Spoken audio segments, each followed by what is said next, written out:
Cher Renaud, Ambassador Bass, dear faculty, students, staff, and friends of the Hertie School and of Johns Hopkins University. It's my great pleasure to welcome you all here to the Hertie School and the Henrik Enderlein Forum for this very special event, which is co-hosted by our Jacques Delors Center. We're very honored to have Professor Renaud de Hus with us here today. He is the inaugural rector of SAIS Europe in Bologna and Vice Dean of SAIS. And for those who are not here for the acronym, or who might even wonder what it is, SAIS is the Johns Hopkins University's School of Advanced and Advanced International Studies.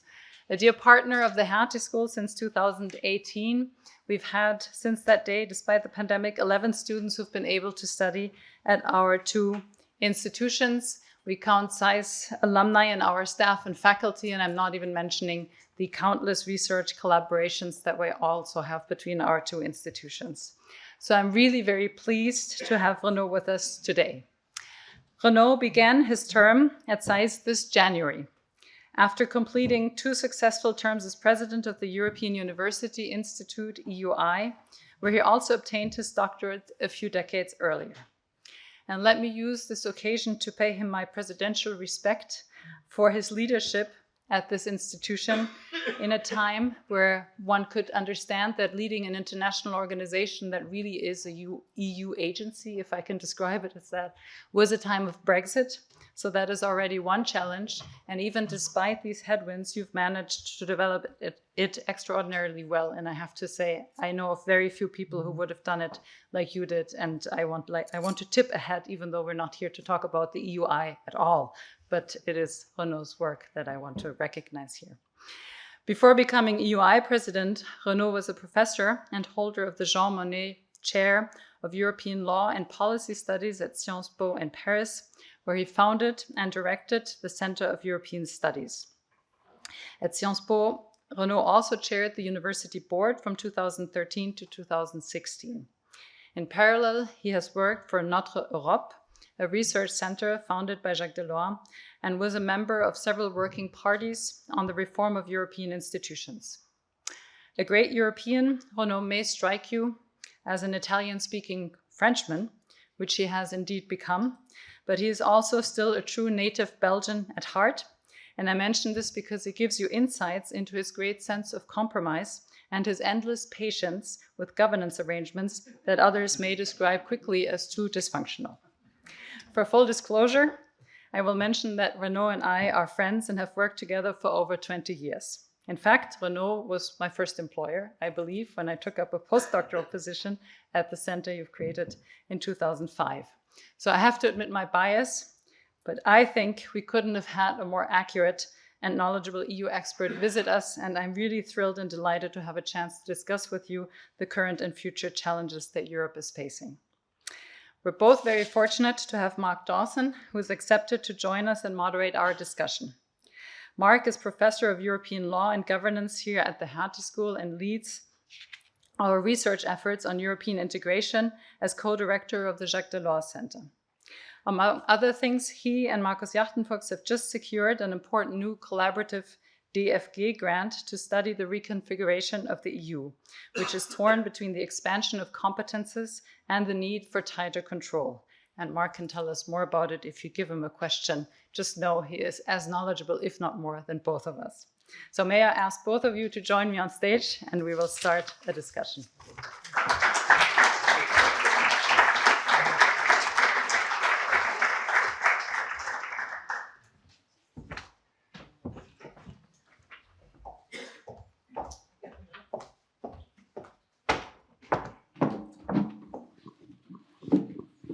Okay, can everyone hear me? I think so. Okay, thank you very much, Cornelia, for the opening remarks, and welcome everyone. Thank you for taking the time here on a Friday afternoon to join us.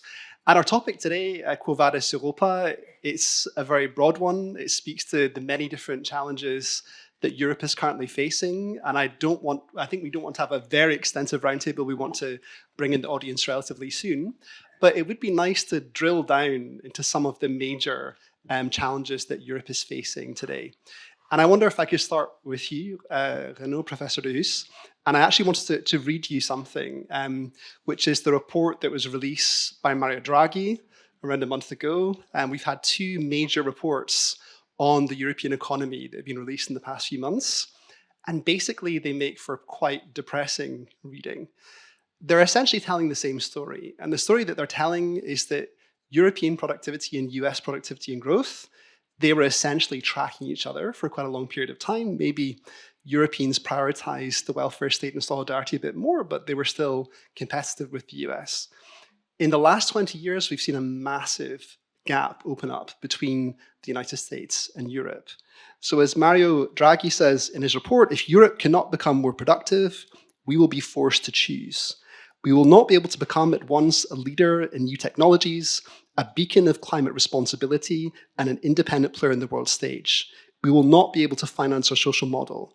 We will have to scale back some, if not all, of our ambitions. This is an existential challenge. What should Europe do about this challenge? What can it do, or can it realistically indeed do anything to close this gap?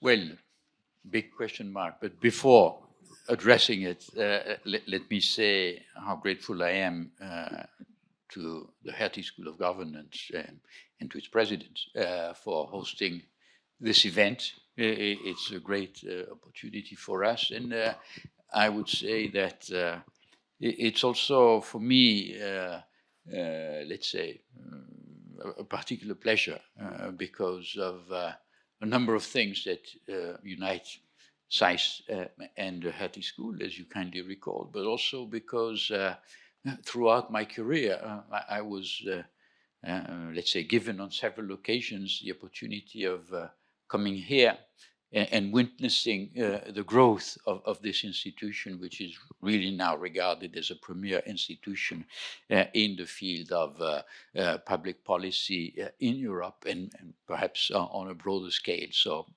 we're really honored.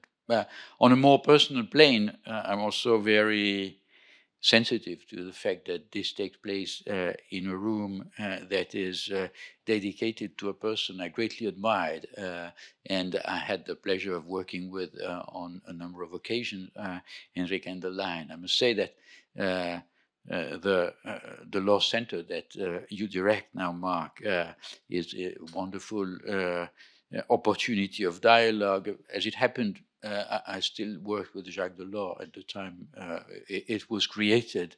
And I can tell you that for him, it really was important to have an interlocutor in Germany with which to develop a common reflection on the future of Europe. So you really, this big project that Cornelia announced is actually just carrying on the torch a little further. And I really look forward to finding more about its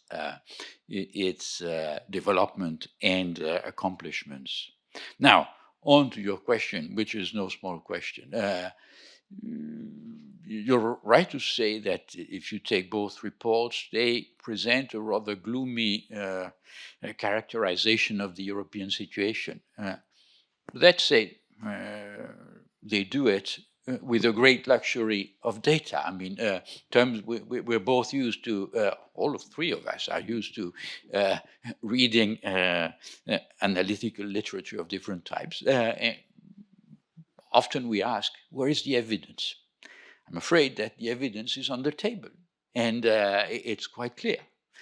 We are witnessing a phenomenon of, I won't say of decline, but rather of relative decline of Europe on the global stage.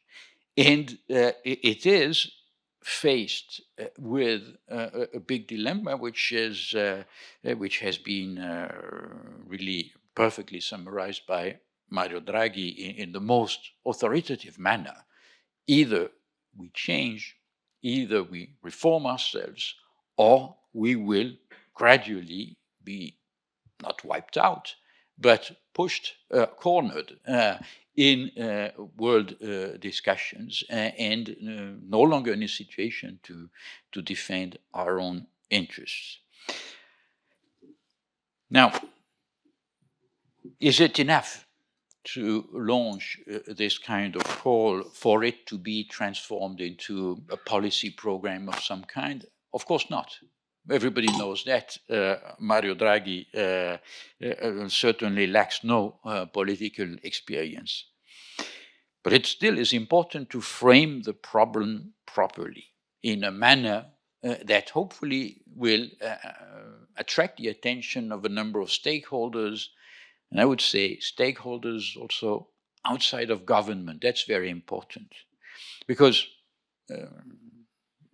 given all the information you have received on my long career, you can imagine that I'm old enough to have listened to another discourse that said more or less the same thing back in the middle of the 1980s. Europe is being overtaken. In those years, it was not China, it was Japan and the United States. It is about to miss an important technological revolution, which was not yet called the digital transformation, and it needs to adjust its policies and create a big market. Otherwise, same reasoning. That was, of course, the analysis put forward by Jacques Delors in his white paper on the single market. And the great chance of Europe was that Delors was then not merely acting as an advisor, but he was in charge of leading the European Commission. And he did so, as is well known, in a masterful manner by completely taking control of the European agenda, which had not been seen previously, and imposing to more or less approving member countries an internal market program that basically governed the agenda of the European Community and the European Union afterwards for 2 legislatures. Not bad. Not bad indeed. The question is, shall we see the same thing? And shall we, by the way, shall we also see in the member countries the same willingness to adhere to this change program, and not unimportantly, to accept the structural, the institutional changes that are necessary in order to carry it out? That's far from sure. We've noticed that Mario Draghi's report did not come from his retreat in Umbria. He was entrusted with a mission by the Commission President at the end of her first term, and clearly, I assume, with a little idea in mind about what could happen to this report, a little idea that has found some way into her program speech, for instance. So one may dream, indeed, of a situation in which the many recommendations that you find, because you asked for recommendations, they're all in the report in a fine degree of detail. Many recommendations are already there that could inform the action of the EU in the coming years. We have seen a confirmed Commission President asserting her own authority in a masterful manner over the executive. So she's more firmly in control than she has ever been. That's an important part of the equation. What remains to be seen is, will she be able to convince the member states' governments? That, I suspect, will be a different ball game, because indeed, we now, things have changed. Back in the years of Delors, Europe was a topic over which there was a broad consensus, so-called permissive consensus, that is cited in the literature. And that certainly is no longer the case, to be simple. On the contrary, we've seen at the latest European elections that a very sizable part of voters have chosen to support parties which can be characterized in multiple manners, populist, right-wing, and there are different schools of thought in that broad category. They're united by one element, which is their hostility to European things. So it won't be easy, not only because they're vocal and gaining power within the European institution, but also because of the fact that governments now have to come to terms with the fact that a sizable share of the population is very critical about Europe. And therefore, we see that intellectually, the agenda of those parties is gaining ground in our countries, all of them. So that creates a political environment in which economic reform is certainly no easier to carry out than it was 30 years ago. And this, I think, is a massive understatement. I'll stop here because I think we should keep the ball rolling. Thank you. Thank you, Renaud. So I want to bring you in as well, Cornelia. So already Renaud mentioned this, the permissive consensus to the constraining dissensus, as the post-functionalists put it, and that sort of leads to this question of how European integration, but actually also national governments deal with the populist forces that were already mentioned. So I want to make a plug, actually, while I have you, that we will have Friedrich Merz here at the Hertie School, where Cornelia will also moderate that event on the 6th of November, together with Enrico Letta, who was one of the authors of this competitiveness report. And I suppose, well, that's a question for him.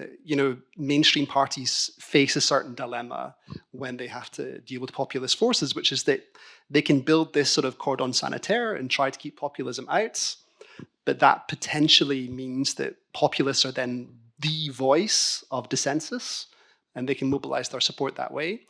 Or, and of course that's a danger and a temptation of many centre-right parties, for example, they lean into the positions of populist parties. And we see in the migration debates a certain critique that perhaps the positions of populist parties have started to infect kind of centre-right discourse. So what are the options available to mainstream parties? That also includes people like Ursula von der Leyen dealing with this phenomenon. Are these the options, or are there better options? Thank you for the question. And let me repeat the advertisement. Please come back and join us. I think it's mid-November 14th or so to listen to what Enrico Letta and Friedrich Merz will discuss about this question. It's more relevant for the future of Europe than my opinion, but we're looking forward to hosting this.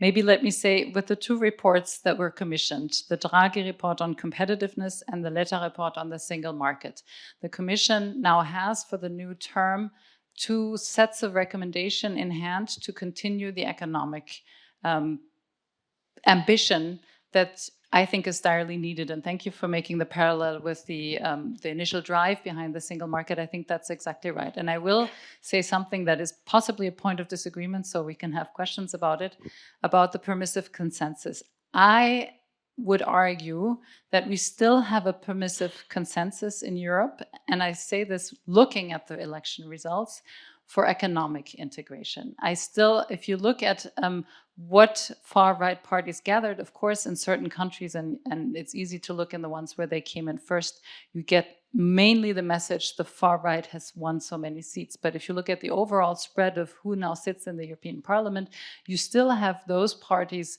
in a majority that can credibly argue to be in favor of some more coherent, ambitious, possibly, strategy of integration on the economic dimension.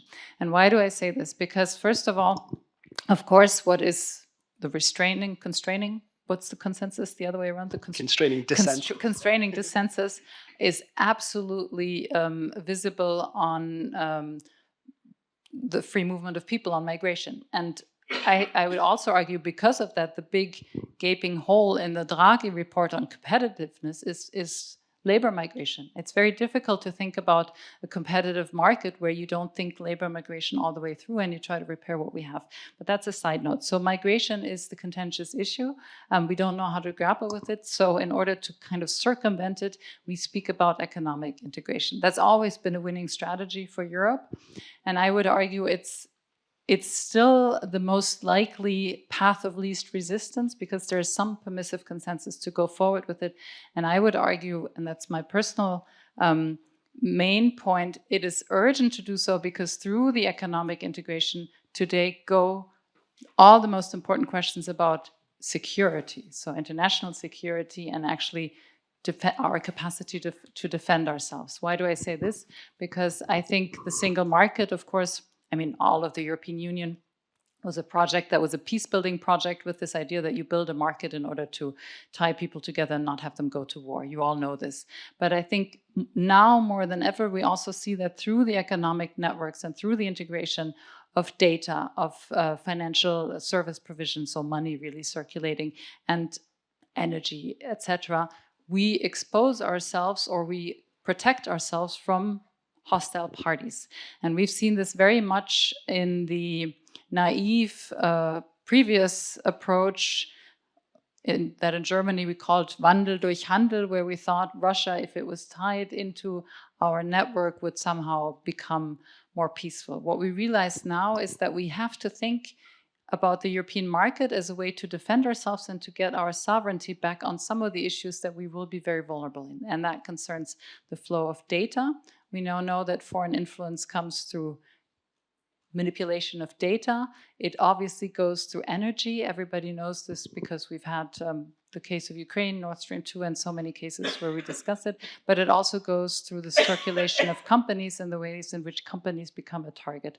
So I'm very much in favor of creating a sense of urgency about economic integration, about competitiveness, about our capacity to actually build something that is common for security reasons. Because if we will depend on cloud services being provided either by the American companies or by the Chinese or somebody that we don't entirely trust, it's going to be bad for our capacity to defend ourselves. And I think that's also the attractiveness of EU membership that has now a new acute topicality, because it's very clear that for the Ukrainians, they would like to be part of Europe, not for the single market, even though I'm sure they like it, but because of really the protectorate that it provides. But we can discuss some of this. So I think the urgency is right. I salute the Draghi and the letter report. The Draghi report found the very nice words to drive home this urgency that not only are we going to be overtaken economically, but I think the word is slow agony, which doesn't sound like it's urgent, but slow agony still is sufficiently painful to realize that we are in a corner where we have to decide on some way to go. And you asked me about populism. I don't want to talk so much about the exact party dynamics, but I do think that narrative is audible even on the populist ground, on the voter ground that populists feed on with a lot of difficulties. Now, the bad news is, even though the topics I think are well framed, I think they're a good way forward. I share your pessimism, Renaud, because contrary to the period where Jacques Delors was rolling out a project for a single market, what we now have is an absolute incapacity at the national level of the main countries that would need to get their act together and drive this forward to actually propose and do something. And of course, I'm talking about Germany, I'm talking about France, I'm talking about the traditional leaders. I'm not so worried about what the Commission can do with this, what the European Parliament might be able to do. I'm very worried about what the German government will be able to deliver. And maybe the upcoming election is a way to open doors here. But if you look at what I think is the new normal in most European countries, some sort of coalition government, some form of minority government, some form of government that has to make so many compromises to even get their national domestic political questions in order, I am very pessimistic about drive and leadership towards some sort of European solution. So I'll end with pessimism, but we have other people to lift us back up. Thank you, Cornelia. So we've got more questions for Friedrich Merz already coming around the corner. You mentioned, Cornelia, security. So maybe before opening up to the audience, we go to sort of the orange elephant in the room, if I can put it like that. We all know, and of course, with so many people here from SAIS Europe, they're interested in the transatlantic relationship that sort of many of these questions, both in relation to economic competitiveness, in relation to security, in relation to how we deal with populism, they depend on things that are not within the control of Europeans, which is the election that will happen in just under a month from now.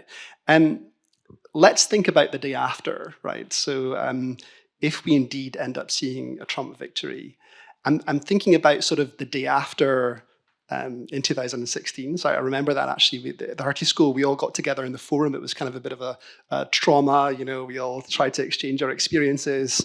And there was a real sense of mystery about what one should do. And I think there was a feeling that European leaders also didn't know how to react, and they never developed really a strategy for how to deal with the Trump administration. Now we know much more, right? We know what kind of President Donald Trump would be. We know, probably some of you have seen the YouTube clips in the last day, what he thinks about NATO, the degree of his commitment to the NATO alliance. What do we need to learn in order to be better prepared if a Trump presidency comes along this time? And I'll try to get you both your responses. Maybe you can start. I know. With pleasure. Well, let me start by saying that you asked what will happen the day after.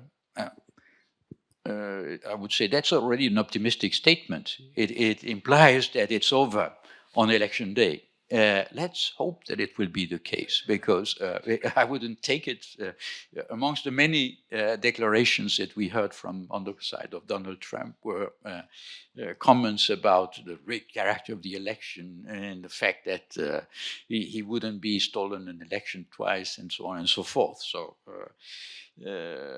it's an indication of the fact that, yes, we may complain about the many checks and balances that we have at the European level, but at least it seems that there are worse things than having checks and balances, and not having them may be very problematic. But end of the parenthesis. Now on to your question. As you pointed out, the forthcoming election is, of course, a moment of momentous importance for Europe, particularly if Trump wins. You also indicated that we've gone through that already. And it's interesting to see that, a number of European leaders have started asking themselves that question when it became clear that Trump would be the Republican candidate. And there was a movement to say, we need to prepare for that, for a Trump administration, particularly at the time where, let's say, there was not much support for a Biden candidacy.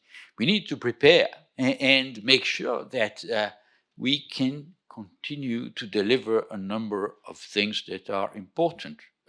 First and foremost, assistance to Ukraine. And an interesting concept developed in some circle, which was that certain things had to be Trump-proofed, notably by transferring authority over assistance to Ukraine to NATO instead of leaving it under American leadership directly. So there are preparation works that have been undertaken, which is already an interesting change with respect to the 2016 situation. But certainly, given what we have been given to hear, this would be a challenge that would require a massive strengthening of, I was about to say, the European pillar of NATO, which is, I think, one first element where consolidation is needed, but arguably of European integration on a larger scale, because, as said, security is but one of the fields in which the Trump effect would be felt. Clearly, in terms of trade relationships, there are more problems to be foreseen, since Europe is perceived as, an intrusive partner because of the trade deficit that the US have with Europe. So areas of, let's say, instability and uncertainty are manifold. To finish, I would say that yes, no doubt, a Trump presidency would be a big challenge for Europe. Perhaps it would force it to do things that it's been told it has to do. And that in this light, it would become more acceptable so to make a number of the reforms that have been proposed in the two reports with which we started our discussion. But I think it's important for Europeans to realize that even if Trump fails in his attempt at regaining the presidency, they will have to get their act together, because there are structural transitions underway which have started before Trump and which will continue irrespective of Trump. And yes, Trump says very loudly a number of threatening things, or things that are perceived as threatening. But at the same time, it was not he who spoke about a pivot to Asia. And we've seen that the Biden administration, when it came to trade relationships, was in a way no less protectionist than a would-be Trump administration. So I think the Europeans have to prepare for a world in which they have to do what Mario Draghi told them to do. Either you get your act together, or you will increasingly become less and less relevant and probably face ever greater difficulties in order to simply preserve your own economic position on the world scene. So this is not to say that whoever wins makes no difference, and don't misunderstand me, but I say even if Trump fails in his attempt at getting back to the White House, the Europeans should not take it for granted that things will go in the direction that they want. Cornelia.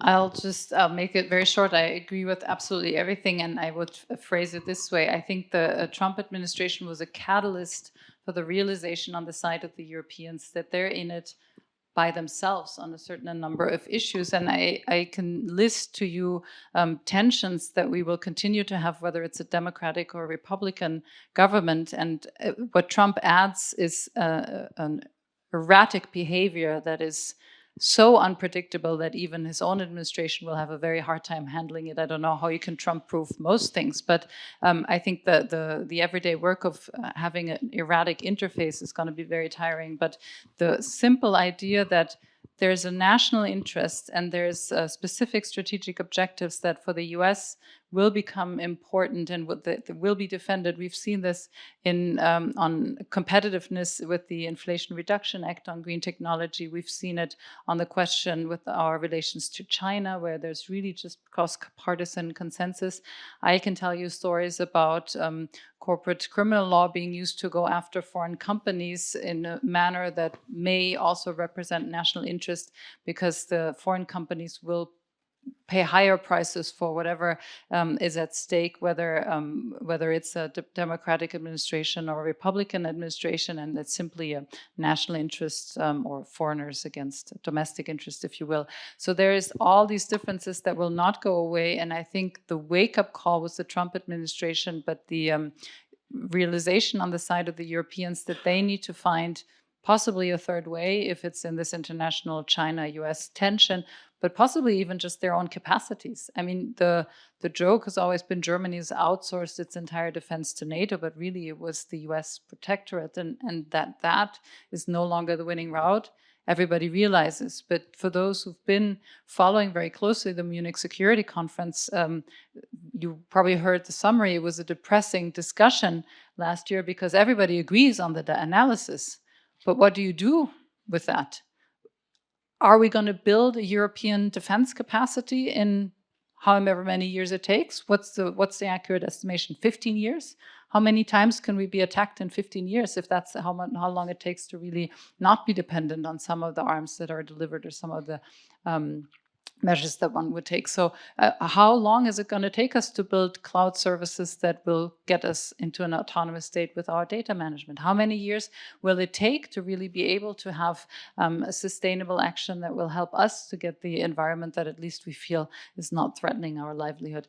I think the challenge is not the diagnosis. The scenarios are all on the table. It's, again, the capacity to actually get there, and that's what's going to remain very difficult. Thank you, Cornelia. So if you're anything like me, you've been patiently waiting for your opportunity to jump in. So I think we should close the roundtable part and open up to our audience. I need to put my glasses on for this particular part of the discussion. But even without your glasses, I can tell you there's many knowledgeable scholars and experts sitting in the audience as well. So it's good that we're opening up. Absolutely. So I think we have mics, and firstly, this gentleman here.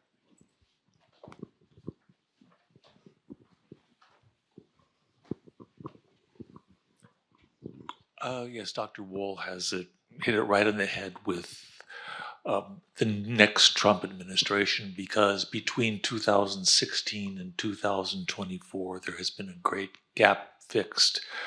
What we've been seeing in the press, well, in the United States press, and I guess the international press, is a sort of sane washing of candidate Trump, as though he's just the other candidate in the race, as opposed to what is really going on there is, who watched the debate with Kamala Harris and his discussions of what's going on in Ohio with the Haitian immigrant. I mean, this is crazy.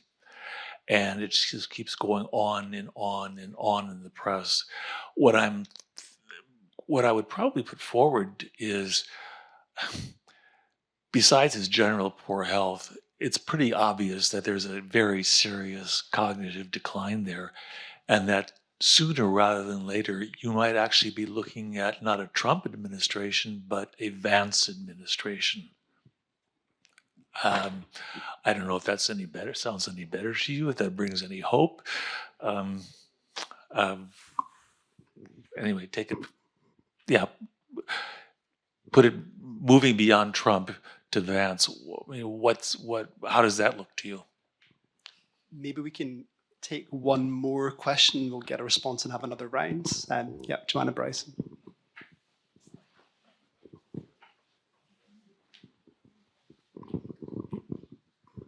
Hi, thanks a lot. Despite my accent, I did hold a British, I shouldn't say, well, I do hold a British passport. I did hold an EU passport for 13 years. I wanted to come back to the question about the future of Europe and the coalition partners that was mentioned. I mean, this most recent election, the Germany and France at the parliamentary level, as we saw in France, not necessarily at the electorate level, moved to the right. But the rest of, if you took those out, then the rest of Europe moved a little to the left. So do you think there's enough in the other sort of 23 countries, if you exclude France, Germany, Hungary, and Slovakia, that they can coordinate and kind of and move forward with this? And then secondarily, I'm confused a little bit about the Draghi report. I have a lot of friends who aren't big fans with the way he put out the numbers, as you said, quite authoritatively, but and obviously from respectable position. But it was part of what he was trying to do, blocking taxation, or what was going on there? Or do you guys just really want to double down and say, no, his numbers are right? Can we maybe take one more and then we come back? So the gentleman at the front here.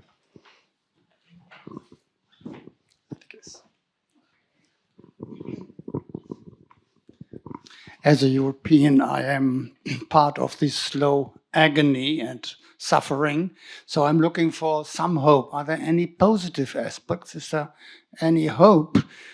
What about the green revolution in Germany? Germany is making a lot of progress in getting independent from fossil energies. They're not very good on electric cars, but anyway, is it a dream or is it a realistic perspective? If they succeed, they may become the leaders in the near future. Okay. Would you like to start, Cornelia? Can you give us some hope?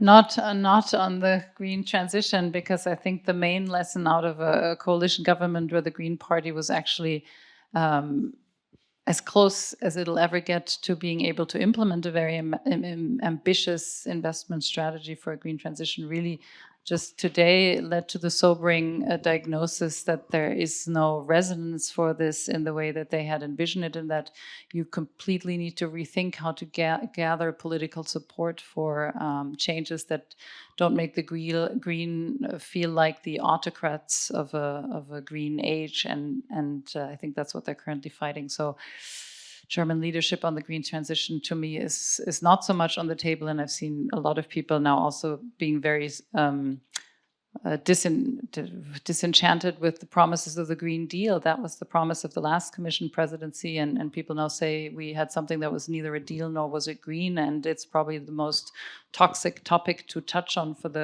going forward. So let's look for hope somewhere else. Let me see. I think the hopeful or what keeps me optimistic is we have two reports now, and I do think it is exactly the right strategy to go through competitiveness and a competitive argument in order to move forward.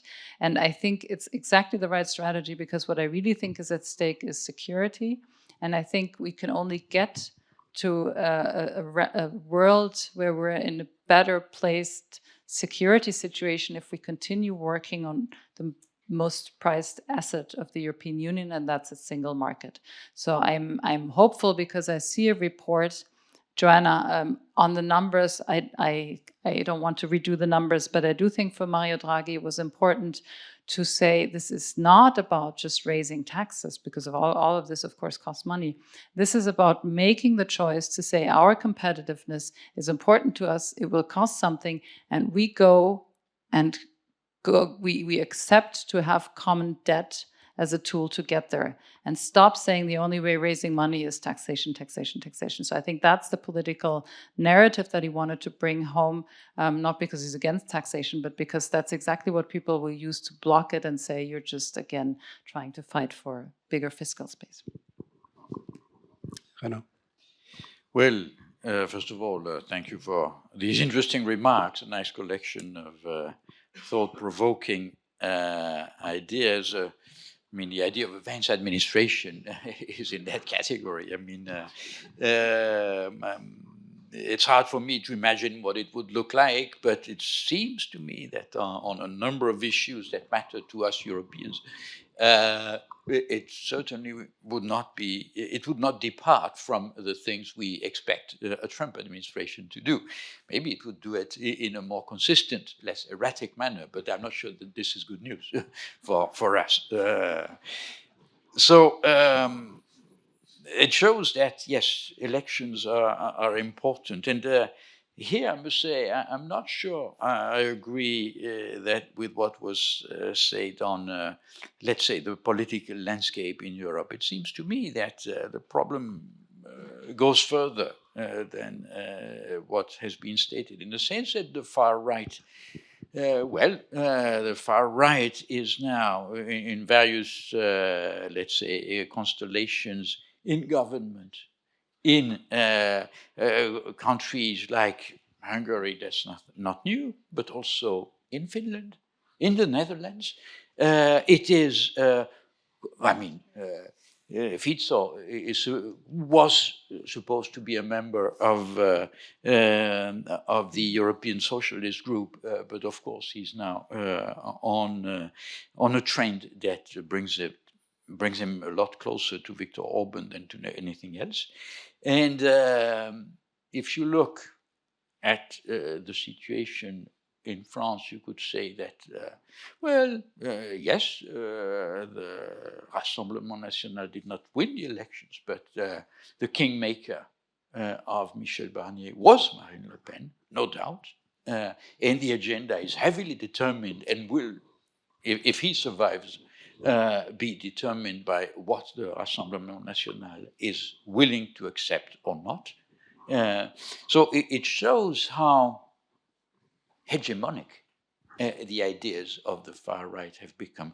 And look at the evolution of the discourse on immigration policy, where there would indeed be plenty of room for, let's say, a more constructive discourse to be developed if you think of the massive demographic problem that European countries are faced with. But it's not happening for political reasons. And likewise, on the green transition, I mean, I'm afraid that what we're witnessing is a reflux that is very much influenced by the outright hostility of the far right to anything that looks like a green transition in a number of areas. And yes, they are not in power everywhere, but they are influential all around Europe, and they're decisive in a large number of countries. So I'm afraid that I have not much hope to give in that respect tonight. I have many fears that we see around us every day how, let's say, how concrete the climate change phenomenon, which was denied not so long ago, has become all around the world. And yet we see how redistributive problems make it difficult for countries to engage resolutely in the direction of a green transition. What we hear are more and more calls to pull the brake rather than push on the accelerator, even if I'm not sure that it is a good metaphor to discuss climate change policy.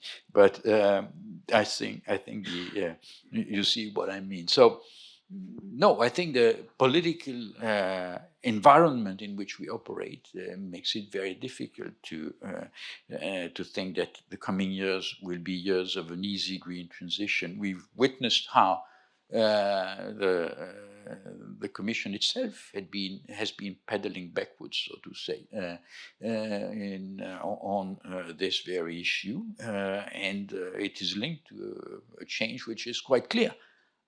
Within the European People's Party. And we have, let's say, a centrist majority that has accepted to support Ursula von der Leyen, but with conditions. And I'm not sure that in that area it will be easy for the Commission to go much further than it has so far. Thank you, Renaud. So let's open up for another round of questions, and I'll do the same as the last round and collect them. So I think we have several in this area. Yeah, please go ahead. And then behind, yeah. One came from a gentleman who said he was European, and I assume he said that because he wanted everybody to know that his question or his statement was based on the fact that he was a European. I want to follow in that direction. I'm American, but I've been living most of my adult life in Europe, in many cities, in Germany and several cities in Europe. So what I'm going to say is based on this experience. I'm disappointed and amazed that when you have a question like Quo Vadis Europe, we're only talking about economics. You're of course talking about economics because the basis of this discussion is supposed to be the Draghi report. I'm a great admirer of Draghi and of his economics and so on, but economics is not the whole world, it's not all of life. And managers of businesses, of universities, of all the important institutions in our countries are discussing the fact that young people are talking about the balance of life. and a better balance of life. And not only women are working part-time, but men want to be working more and more part-time. So what I would talk about, in addition to economics, we all want to eat and we all want to have a good life. But to a good life these days belongs that you use the economics that you have, for the earnings that you have, for a better life, and not for more power against other institutions, other countries, other sorts of countries. Why does Europe have to look at itself and in competition with others on the same old standard of economics is power and economics is good? Let's try to look at it in another way. I know this is not a question, this is a statement. And sorry about that, but I don't have a question, because Draghi's report, I haven't read it all, but what I heard about it and what I know about Draghi, I was very disappointed that he didn't remain in leading position in Italy. We would have had a different Europe if he had remained there. Thank you. And behind, please. Yeah.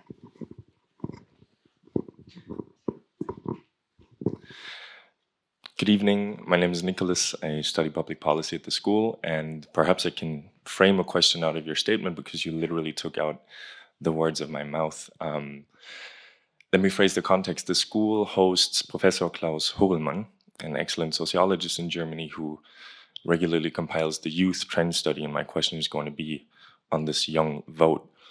As you pointed out, the common saying goes, it's the economy, stupid.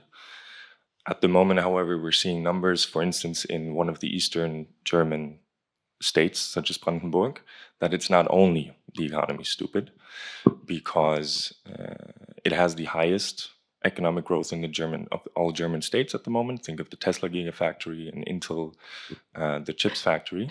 And at the same time, we're seeing 45% populist votes, 15 BSW and 30 AfD. So perhaps the question that my speaker before here would emphasize also, which additional measures, next to obviously strengthening economic competitiveness and the drive for innovation, should EU policymakers think about? Could be public infrastructure investment, could be educational reform, could be more investment into vocational trainings to accommodate and compensate for the risks that particularly young people are experiencing when looking towards the future. Thank you. So let's take one more. I'll come back to Damien, maybe on this side, so we can share the room a little bit. Yes, please. No, the lady with the black jumper, yeah.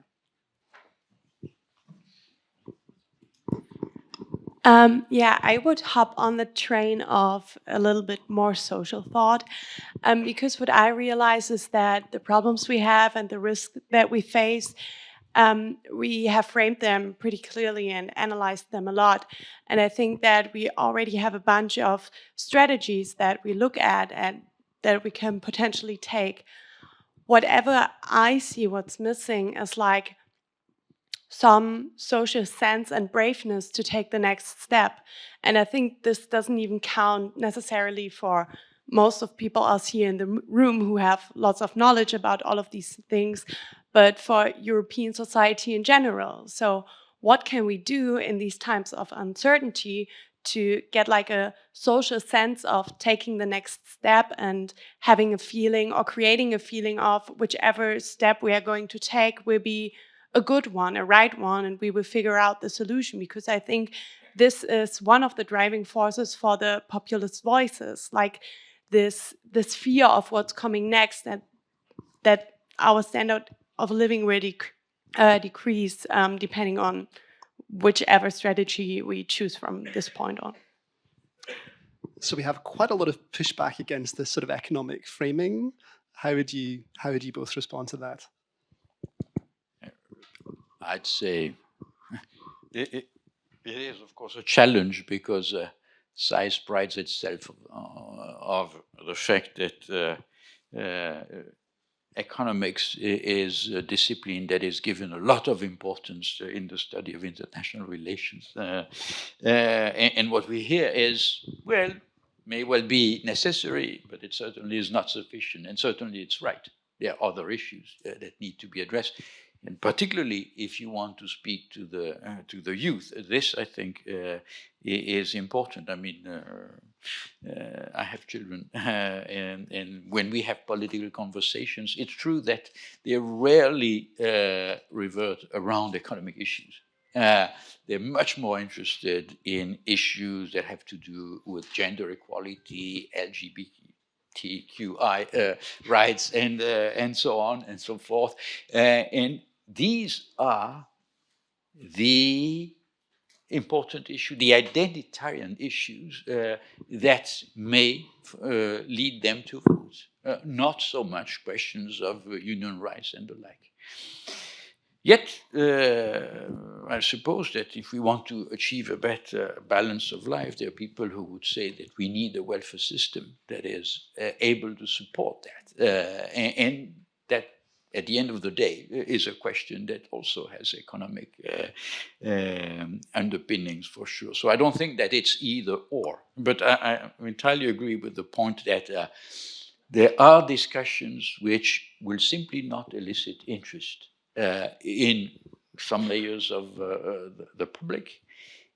And it is a big issue, I think, for Europe at large, to find a language that is able to, let's say, meet the interest of the new generations.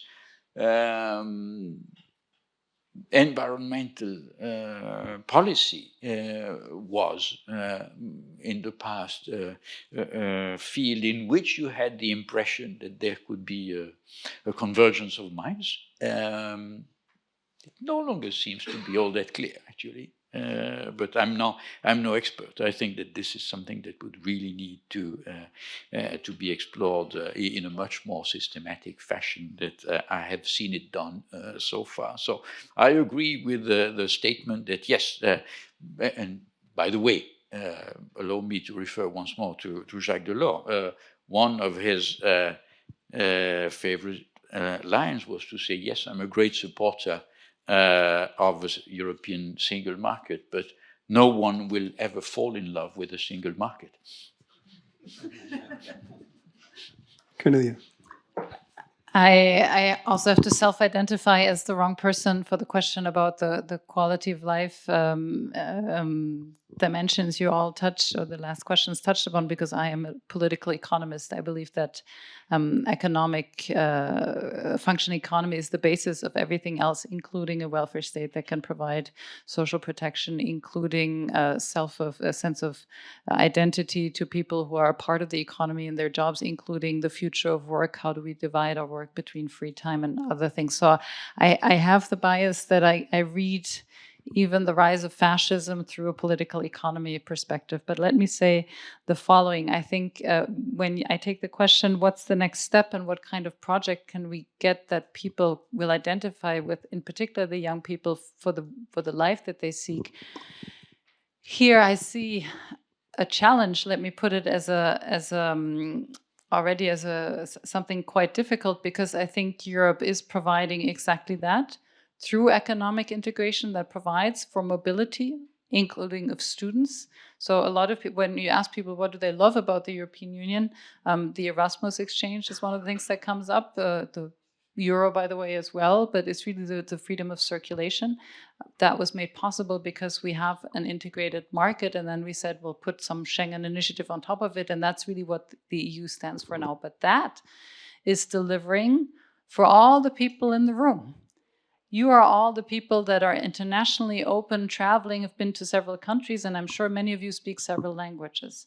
But what you will see when you look at the votes, in particular the votes for the far right, there's this, and Damien, correct me, there's this British book about the somewheres and the anywheres, and the author isn't striking me, that tries to explain Brexit. The problem with our societies is that in many countries, the people that can live anywhere are the ones that will support all of these projects, but there are the people that are locally rooted and for whom it's very important whether there's a bus in their town, whether the provisions in their town is going well, and they feel that they're left behind no matter how far the GDP growth of that region exactly is. And how do we integrate and how do we provide a positive vision of what we're doing for those people, to me, is really the challenge of the rise in populism. And I'm quite interested in, you mentioned the cultural dimensions of how the cultural dimensions that to many young people seem so primordial,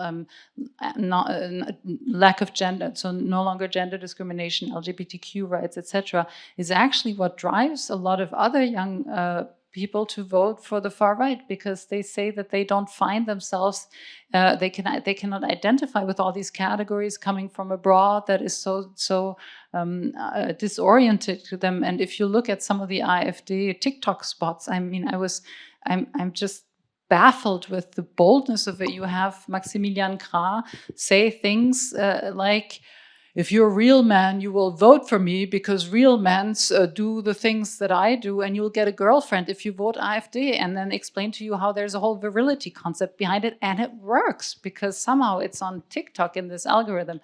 So what we all think as topics that are important for the youth is topics that are important for the youth that is already on the side of European integration as a positive project.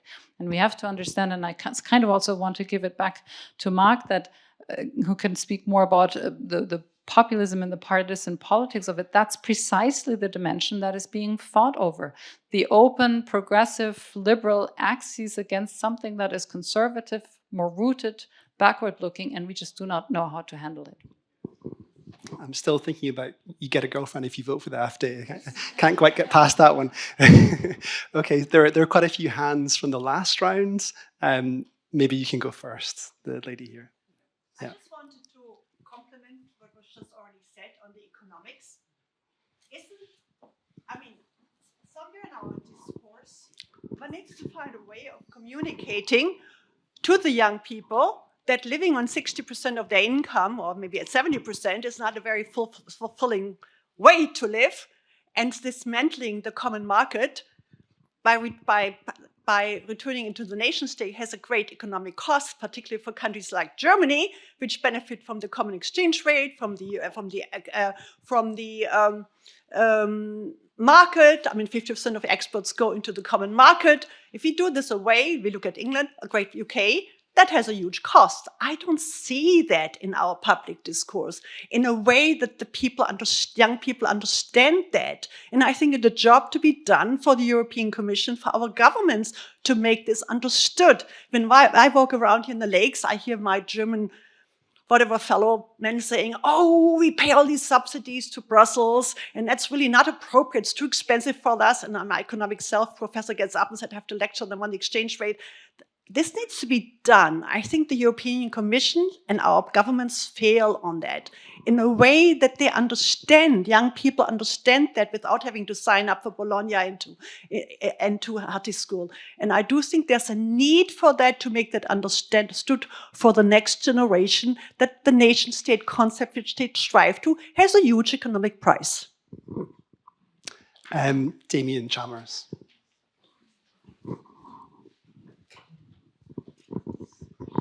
Thank you. Cornelia invoked my name. I better say that the best indicators of which way one voted for Brexit were, if you were close to a pret-a-manger, you were most likely to vote Remain. And if you were furthest away from a bus stop, you were most likely to vote Leave. I see Hertie's just opposite the street from a pret-a-manger, so I don't know what that means about the demographics of this audience. My question wasn't on that, though, and it was, to what extent, and this is a tendentious question, the EU way has got in the way of its quest for competitiveness. Because like Renault, I can remember a bit far back, and I remember a Sutherland report in 1992 that was about competitiveness. And I remember the Lisbon European Council, followed by the Essen European Council in the early 2000s. They're all about competitiveness.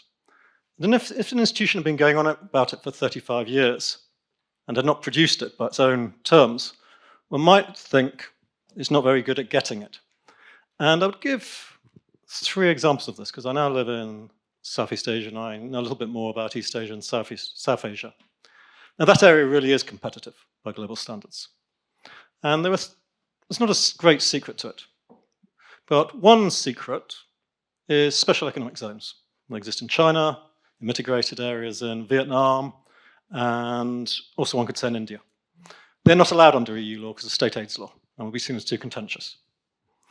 The other is the developmental state. States investing in a big way, this is developed by the Japanese and the Singaporeans, into export-oriented industries that are capital intensive.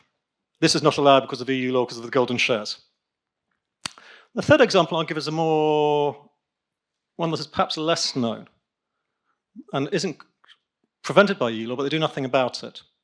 Now, across from Hong Kong, there's a city, Shenzhen, which is 20 million people, a mega city. It is supported almost entirely by Huawei, the mobile phone company. Huawei has 200,000 top employees. Every one of these employees, every 30 months, goes through 18 months retraining. And by that I mean, it's not they improve their job, they have to retrain to do something completely different, because their job is seen as having only a lifespan of 30 months. And my university in Singapore, we expect 5 times as many mature students, because we see people changing jobs, not moving jobs, changing 12 times during their career. Now, I applaud the Erasmus program. I applaud the whole idea of a European university. But I see nothing on this vocational training, which it does fall within EU competence in any significant or sustained way. And I'm curious if it's just that this EU way has got in the way of thinking a little bit about what it would really mean to be competitive. Thank you, Damien. Let's take one more. The gentleman at the back's had his hand up for quite some time. Yeah. Yeah, thanks for the discussion. I had a question about, the German economy has kind of been flatlining for several years. It's losing 300,000 employees in the labor market every year simply because of demographics. And cutting social spending doesn't seem to be very popular. Raising taxes erodes economic base. But Germany, of the only large economies in Europe, has debt capacity, actual economic debt capacity, which it refuses to tap, partly the legacy of Wolfgang Schäuble, and of course the famous debt brake. But do you see any chance that the next government would loosen that up in order to get the ball rolling again for the German economy and Europe by extension? I'll even bet money on it. Well, we're really getting into the details of the expertise of our panelists here, as we have one on German economic policy, and there was a very EU law direction with Damien Chalmers' question. So do you want to start, Cornelia? Or I'll just answer that quickly. I think it is absolutely certain, for whatever that means, because you should never trust predictions by a scientist. But I think it is very likely that the next government will reform the debt brake. And I think that's precisely because it takes the CDU to go ahead with it. I think we're preparing it now, and then it'll need the government change. So the debt brake is on its way out. The question is who will reap the benefits of it. I mean, I kind of feel bad for the government that now has to sit out this battle, but to me, that's a chance. And because we're moving slowly but surely in the direction where debt is recognized as a legitimate way of investing into your economy, the Draghi report tries to anchor that in the European discussion, and everybody's waiting for Germany to align with at least the thought, possibly only after its election. So that's I don't know what that is a prediction, but that's my intuition. On this, I would like just to comment on, we have to communicate better about the economic benefits, in particular in Germany. I don't believe that will change a thing, and I will cite Brexit for it, because it was so clear that there is nothing that will hit GDP as much as this decision, and it changed nobody's mind, very few people's minds. I think economic consequences are too abstract to get people rallied up. Really, a lot of these decisions are based on emotion, on identification, on things that are beyond it. And we can do a lot of explaining. I think the explaining is the ex post justification. It's not going to change how people behave, I think, in politics. there was though a bus with with a certain amount of money on the side of it. So maybe the EU needs one of those. Renaud. Well, two things. First, just echoing what Cornelia said, that there's a famous definition of politics as being the management of emotions. And therefore, indeed, the more rational the discourse, the less convincing it may get, precisely, which I find very unfortunate. And it's certainly an area in which institutions of higher educations are really facing a kind of existential challenge, because they're training people. They want to give them the best instruments to understand the world in which we are living and the challenges that future generations will be faced. But it would be a mistake to believe that it will ipso facto translate into policies that will elicit the support and adhesion of the people.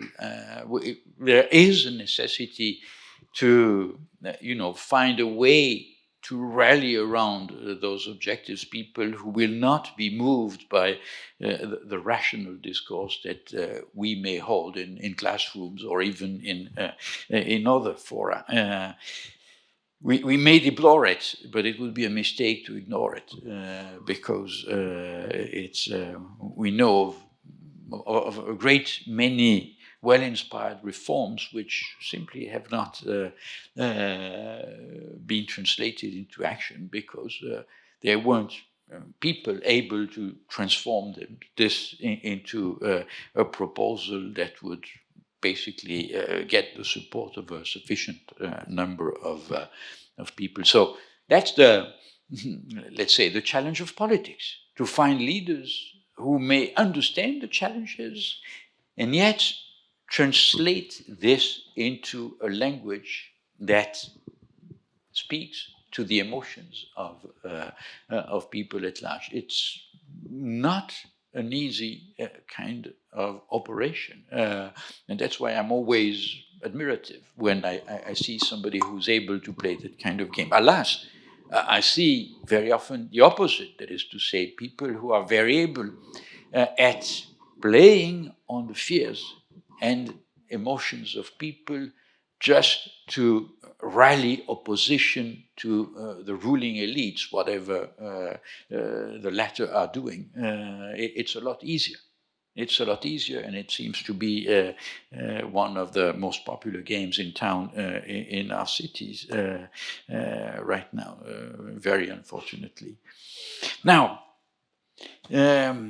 yes, of course, competitiveness certainly belongs to the category of those issues which won't get people to demonstrate in the street in support of integration process, that's for sure. Notably when you argue that they translate into taxes and a few other things, or indeed to doing away with a mechanism that has been introduced because it was perceived as providing a much needed safety and certainty in public finances.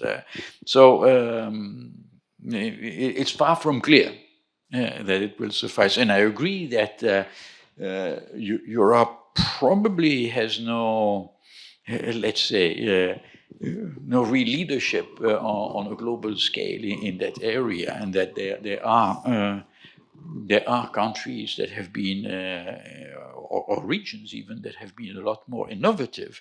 Now, I'd be curious, I must say, to find out more about the politics of all this, because we've been thinking and talking today a lot about the politics of economic reform. It would be interesting to understand whether there is in Asia, in addition to interesting policy innovations, a kind of political compromise that would be replicable on our continent. I'm not sure, but I'm unable to answer that question. I will hopefully be forgiven for answering a question by another question. But can I follow up on that question? Because I think part of the premise was that Europe has somehow got the single market wrong, that it's too homogenizing. And this is part of the critique also of the Draghi reports. It's too much about picking winners. It's not about the kind of experimental bottom-up forms of economic innovation that actually drove innovation in the US or maybe in Southeast Asia. Is that a fair critique? That the single market, it might have worked at a certain point in EU's history, but it's not functional in the same way anymore? Or is that an unfair critique? I'll start.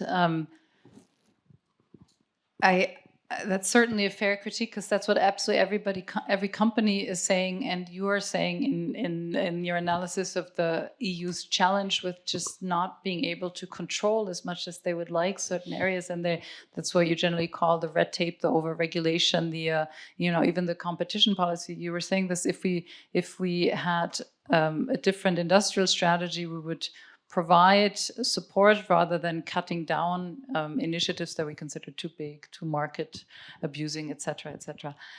So that's certainly true, but let me remind you of a simple truth about European integration, and that's what the single market made work for itself, and that is when you're in a bigger group, it is much easier to agree on cutting down on obstacles than it is to build something new together and to be supportive of something. That is the negative versus positive integration argument of Fritz Sharp. So it's easier to break down market barriers if that's the one thing you can agree on, because then you can give it to the courts, than it is to actually have a positive vision of what industry do we want to support? Where do we want to retrain, reskill, even building reskilling? You are absolutely running in open doors in Germany, which is the the vocational training country par excellence. But how do you agree on vocational training strategies, and which is investment strategy in these things, at 27 or even at 10? Even if we did a multi-speed initiative on this, you have to build something together, and building something together was possible with the single market, because the single market agreement was just a striking things down, agreeing to let other people strike things down and not the common construction. I think that's just very hard to do. Well, adding to that, your idea of preserving laboratories somehow in which innovation can be tested is, of course, a very good rationale for any type of federal organization. Now, we talk about the single market as if it was, in existence and a homogeneous reality. We know that none of these statements are entirely correct. We have bits of a single market, but it's incomplete, and notably in one sector, which is pointed at by the Letta report with a great insistence, namely that of financial integration. And honestly, it may be for want of information, but I'm struggling to imagine situations in which the rigidity of European constraints would have really hampered innovation. It's true that there is less innovation in Europe than elsewhere. Is it really the fault of European policy? Let me contradict you, because every company executive will say something to the effect of the licensing rules, the ability to even test something, the ability to put something out in the market is 15 times longer than it would be in the US. The tax constraints, the labor laws, they would tell you they cannot innovate. If they want to innovate, they go either to the US or they go to China, which will provide infrastructure. Yeah, I'm happy to believe that this may happen, but I'm asking, would it be better if we had 27 set of rules? We have time for one more round, so please put your hands up. I think probably a couple more questions we can fit in. Yes, you're not in my line of sight, so I'm sorry if you had your hand up before. Go ahead. Yeah.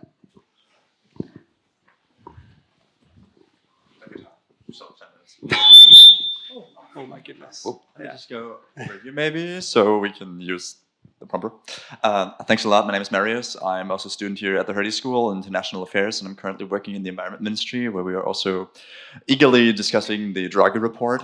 but I don't want to touch on that right now. I rather want to take this away again from only looking at economics and looking more again on the social side of the debate, because a lot of points that I've taken from this are really connected to what I would call privilege.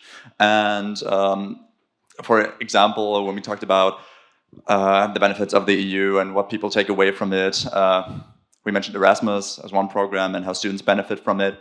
But then also touching on Brandenburg, for example, and just rural development and how companies now settling on there also contribute to growing GDP, is kind of not the point, in my opinion, when it comes to what actually the problems are in this regard. But I mean, this is also linked to identity politics, especially in Eastern Germany.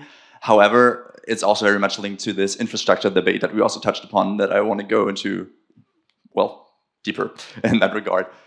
Because we talked about, I mean, the buses and the pret-à-mangers, and it is really about that. And at the end, if you are not connected to life, to society, as we are here in the heart of Berlin, and if you live on the countryside, then of course the EU is very far away. I mean, if we look at the people who live there, they don't have anything to do with the EU. They know the EU from the news. They haven't studied this for years. They don't know anything about the processes, and all they see is, can I live my life or can't I? So in this regard, I'm seeing that, well, maybe it is more, again, about bringing the EU to the people. And then if we look at young people, of course, it's about free movement and it's about benefits. And I'm sorry I'm taking so much time, but I really have this point. It's like, what was I? I lost my point. Yeah, it's about infrastructure. That's what I said. It's not. I forgot my point. I'm sorry. I think people. Yeah, I think we got the underlying message. Thank you. Thank you. And Arthur, you have done the, well, very briefly, and then we can squeeze in one more.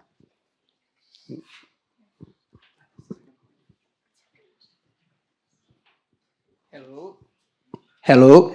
I have two. Let me tell you what I think about economics. One of the main things that's when you focus on one of them, you become so dependent on one thing. So in the case of Germany and others, I think that you touched on one point, but long before I wanted to say more of the defense, how we need to build up more the industry, something, because we market like in terms of economic dependence. To say we market 110 years ago, we went into a world war between countries that were not supposed to go, because many people thought, oh, we are so economic dependent, we will never go into conflict. And the opposite happened. So we now have no royal families, we have parties, we have democracy, but we're still on the conflict. So what do you think that prevents today from building up this industry of developing competitiveness, attracting people to defense, patriotism, that is something that also appeals to the population? Because when I think about how Germany is prepared, I think that is not so connected to how could even if go to war with Russia. I think it's not so prepared to the demands of the world. And just brief the second question to Mr. Renaud. What do you think that if so many people fear about Trump in what he would do you think that in the terms of the Biden times or Obama times, the deterrence aspects, the foreign policy of the US were so much better? And then lastly, go ahead. Yeah, my question would be a bit of a counterpoint to the other points. If we strip the problem of competitiveness to its core, it seems to me that some of it is institutional, or the idea that things fundamentally are a little bit conservative in Europe, in the sense we can't really change the foundation of how we think Europeanism works. It's too much stasis. It's maybe an old model that we built up in an old economy. And if I take this as a given and then think about how we can actually face the idea of competitiveness, is the answer not just money? At the end of the day, if I can't control for cultural things, if I can't control for the institutional barriers that we have. Not even with an external looming threat like the climate crisis. Isn't it just money as the escape out of the Draghi conundrum, if you will? It seems to me I read this into the report quite a lot because it feels a bit pessimist and negative on any other front that we could tackle, because the cultural thing for sure won't change if we're not looking into a war-like scenario, an external threat that we have maybe in the 40s or before. So isn't it just money the answer, meaning opening the floodgates, maybe the debt brake as the essential catalyst for everything? Thank you. So maybe first Cornelia, and then I know you can finish. So let me ask you back. Do you suspect that that's what Draghi also thinks, or is this your reading of the report? I absolutely think that's somehow Draghi's answer, and that's why he tries to argue so well towards common debt, because a lot of the ambitions that he feels are necessary for us to do can't be done if we don't at one point say how will we finance this investment. And so yes, I think it's about money, but not as a floodgate kind of metaphor, more as a what capacity do we give ourselves. And I will say I think about it as state capacity, even though it's about the European Union, because I think that the criticism is not that Europe has been too statist and that's why it didn't work. I think the criticism underlying the Draghi report is that the European Union has no statist capacity to develop an industrial and an economic strategy. And even the ones that always made us believe it's the market, like the United States, are incredibly strategic in intervening in their markets. They don't call it statism, but boy, do they subsidize green technology, location, defense strategy, data, etc. So there's a lot of strategic state intervention in the economy, in even those that were always saying liberal markets. And the EU is the only one who's still, as a system, holding up the market flag, because that's all they have, because they're just not a state. And I think to a certain degree, the Draghi report is saying, let's give us the capacity to be a little more, I don't want to say statist, but a little more strategic and actually have a political vision that we're pursuing. And for that, you need money. So yes. I know. I just have a footnote to add to what Cornelia just said, which is that when she surprisingly landed in Brussels, Ursula von der Leyen delivered a grand speech. I think it was her first speech before the European Parliament when she was seeking a confirmation. And she said, I want my commission to be a geopolitical commission. And at that time, 2019, I must say, I was surprised by that statement. I say, what exactly does she mean? And it was far from clear, and it was not explained. But now I think we understand very well that it means, well, yes, money is involved, but it's not enough. You really need a geopolitical agenda. And there is much of that in the Draghi report. There is much of that, of course, in the wake of war in Ukraine, and now looming shadow of a Trump presidency, which will force, as we discussed, the Europeans, if it happens, to think of themselves in geopolitical terms in a manner they have never done in the past, simply because there was a very clear understanding that the American umbrella was there, and that if there was to discuss any issue of a strategic nature, it was not in a EU framework, but in the NATO framework. This would, of course, radically be changed by the return of Donald Trump to the White House. And arguably, I would argue, I was asked, was deterrence more effective in the past? I think that the real issue is that the environment was radically different. We are now facing a war on the European continent, admittedly not the first one since 1945, but the first interstate war, and that's a big difference, it's not a civil war, and with an actor that defines itself as an imperial actor. So a real return to the past. So yes, we need to talk about money and the way to inject it in order to reach our objectives, but there is a lot more that we need to talk about. Okay, so we could go on for a lot longer, but there are drinks to be had, and as a Scotsman, I feel like we should honour that. So I think all that's left before we go and do that is to give a round of applause to our two panellists.